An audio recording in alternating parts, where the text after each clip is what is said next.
আচ্ছা ভাই, আমার একটা কথা, ভূতে কি ফেম করে? আর ওরা যদি ফেম করে তাইলে ওরা কথা কয় কিনে মেসেঞ্জারে না ইমো নাকি হোয়াটসঅ্যাপে? আসলে এইটা তো আমি কোনোদিন ভাবি নেই।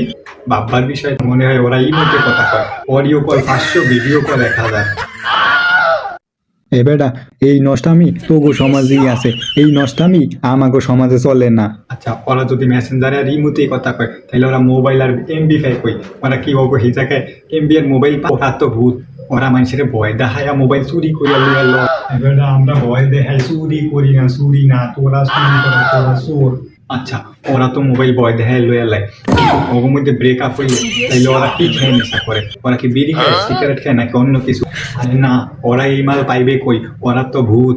ওরা মনে হয় ওর গার্লফ্রেন্ডের বুঝি মদ খায়, রক্ত খায়, রক্ত খাইয়া নেশা করে। আমি বিয়া করলে তো ভূতের মায়েরই বিয়া করুন, কারণ ওরা রূপ পাল্লে অনেক। আমি যদি বিয়ে করি আমি তো ভূতের বউরই বিয়ে করি। ওরা আমার ফ্যামিলি লেটার হয়েছে।